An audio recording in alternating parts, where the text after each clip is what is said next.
Hello friends, എല്ലാവർക്കും എൻ്റെ ഈ പുതിയൊരു വീഡിയോയിലോട്ട് സ്വാഗതം. ഇന്ന് ഞാൻ പറയാൻ പോകുന്നത് മെയിനായിട്ട് നമ്മൾ ഈ ഫ്ലിപ്കാർട്ടിൻ്റെ കാർഡ്, അതായത് ക്രെഡിറ്റ് കാർഡ് എടുക്കുന്നതിനെ പറ്റിയുള്ളൊരു വീഡിയോ ആണ്. അപ്പോൾ മെയിനായിട്ട് നിങ്ങളെല്ലാം വന്നിരിക്കുന്നത് എന്താ വെച്ചാൽ, നിങ്ങൾക്കിപ്പോൾ ക്രെഡിറ്റ് കാർഡ് എടുക്കണോ വേണ്ടേ എന്നുള്ള ഡൗട്ടിനെ പറ്റി അറിയാൻ വേണ്ടിയിട്ടായിരിക്കും.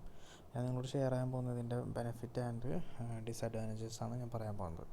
മെയിൻലി ഞാൻ പറയുകയാണെങ്കിൽ ഇത് ഒരു പേയബിൾ ആണ്. നമുക്ക് ഫ്ലിപ്കാർട്ടിൻ്റെ കാർഡ് എന്ന് പറയുകയാണെങ്കിൽ ആനുവൽ ഫീ ഉള്ളതാണ്. 500 രൂപയും പ്ലസ് GST ആണ് നമുക്ക് ആനുവൽ ഫീ വരുന്നത്. അതുപോലെ തന്നെ ഇതിൽ നമുക്ക് മെയിനായിട്ട് ഫ്ലിപ്കാർട്ട് വഴി സാധനങ്ങൾ അല്ലെങ്കിൽ ഐറ്റംസ് വാങ്ങിക്കുന്നവർക്ക് മാത്രമാണ് ഇതൊരു ലാഭമായിട്ടുള്ളൂ.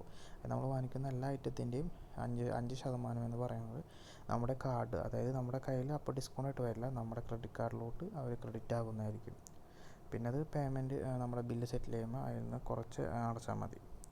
അങ്ങനെയാണ് അവർ പേയ്മെൻറ്റ് അടക്കുന്നത്. അല്ലാത്തവർക്ക് ഈ ഒരു കാർഡ് ബെനിഫിറ്റ് ആണോ എന്നുള്ളത് ആലോചിച്ചിട്ട് വേണം എടുക്കാൻ. നിങ്ങൾ ഇത് മാക്സിമം യൂട്ടിലൈസ് ചെയ്യാൻ നിങ്ങൾ മാക്സിമം ഫ്ലിപ്കാർട്ട് വഴിയുള്ള ഐറ്റംസ് വാങ്ങിക്കുകയാണെങ്കിൽ നിങ്ങൾക്കിത് ഓക്കെ ആയിരിക്കും. നിങ്ങൾക്ക് വേറൊരു കുഴപ്പമുണ്ടാകില്ല. അതുകൊണ്ട് നിങ്ങൾക്ക് മാക്സിമം ലാഭം ഉണ്ടാക്കാം. കാരണം ആനുവൽ ഫീ വരുന്ന 500 രൂപയേക്കാൾ കൂടുതൽ ലാഭമായിട്ട് നിങ്ങൾക്ക് ഉണ്ടാക്കാൻ പറ്റുന്നതായിരിക്കും. അപ്പോൾ അങ്ങനെയുള്ളവർ മാത്രം ഈ ഫ്ലിപ്കാർട്ടിൻ്റെ കാർഡ് എടുക്കുക.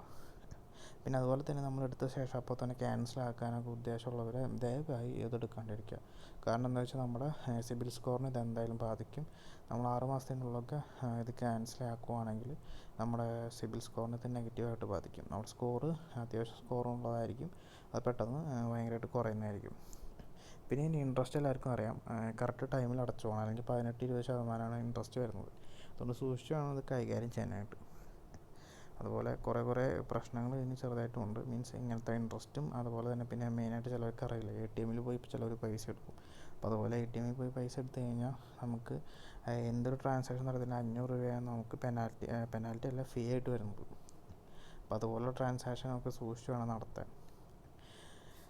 അപ്പം പിന്നെ എനിക്ക് പറയാനുള്ളത്, മെയിനായിട്ട് ഇതെന്ന് പറയുകയാണെങ്കിൽ മാക്സിമം യൂട്ടിലൈസ് ചെയ്യുക. ഓൺലൈനായിട്ട് മാക്സിമം മന്ത്ലി എല്ലാം യൂസ് ചെയ്യുന്നവർക്ക് ഇത് ഓക്കെ ആയിരിക്കും ഈ കാർഡ്. അല്ലാത്തവർക്ക് ഇത് എടുക്കണ്ട എന്നാണ് എൻ്റെ ഒരു അഭിപ്രായം. കാരണം വേറെ യൂട്ടിലൈസ് ചെയ്യാനുള്ള നമുക്ക് ഇതില്ല. ബിക്കോസ് നമ്മൾ ആനുവൽ ഫീ 500 രൂപ കൊടുക്കണം. അപ്പോൾ നിങ്ങൾക്ക് അല്ലെങ്കിൽ വേറെ കാർഡ് നിങ്ങൾക്ക് റെഫർ ചെയ്യാം. ഇപ്പോൾ ആമസോണിൻ്റെ ക്രെഡിറ്റ് കാർഡ് ഉണ്ട്, അത് വേണമെങ്കിൽ നിങ്ങൾക്ക് റെഫർ ചെയ്യാം. അത് വെച്ചിട്ട് ബെറ്ററാണ്, ഫീ ഇല്ല. പിന്നെ ICICIയുടെ കാർഡ് ഉണ്ട്, അതിനൊന്നും ഫീ ഇല്ലാതെ നമുക്ക് അൺലിമിറ്റഡ് യൂസ് ചെയ്യാൻ പറ്റുന്നതിന്. അപ്പോൾ അതുപോലത്തെ കാർഡുകളൊക്കെ നിങ്ങൾ യൂസ് ചെയ്യാൻ ശ്രമിക്കുക. ഇതെടുക്കുകയാണെങ്കിൽ നല്ല കാർഡാണ്, കുഴപ്പമൊന്നുമില്ല. അത്യാവശ്യം സൂക്ഷിച്ച് ഉപയോഗിക്കുക. കറക്റ്റുള്ള ഡ്യൂസൊക്കെ കറക്റ്റ് ടൈമിൽ അടച്ച് പോവുക. കറക്റ്റായിട്ട് കാര്യങ്ങളൊക്കെ ചെയ്യുകയാണെങ്കിൽ ഇതൊരു നല്ല കാർഡാണ്. പിന്നെ മാക്സിമം സാധനങ്ങളും എല്ലാം നമ്മൾ ഫ്ലിപ്കാർട്ട് വഴിയാണ് വാങ്ങിക്കുന്നതെങ്കിൽ ഇത് ഓക്കെയാണ് ഈ കാർഡ്. അതുകൊണ്ട് വേറെ കുഴപ്പങ്ങളൊന്നുമില്ല.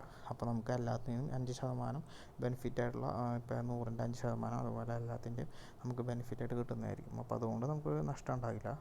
അല്ലാണ്ട് ഇത് യൂസ് ചെയ്യാത്തവർക്ക് ഇത് വളരെ നഷ്ടമായിരിക്കും. കാരണം ഇടയ്ക്ക് മാസത്തിലൊക്കെ ഒരു ട്രാൻസാക്ഷൻ നടക്കണവർക്കാണെങ്കിൽ ഇത് ഭയങ്കര നഷ്ടമായിരിക്കും. കാരണം നമുക്ക് 500 പ്ലസ് GSTന് പേ ചെയ്യണം. അതുകൊണ്ടാണ് നമ്മൾ പറയുന്നത്. അപ്പോൾ എല്ലാവരും ശ്രദ്ധിച്ച് സൂക്ഷിച്ച് കാർഡുകൾ എടുക്കുക.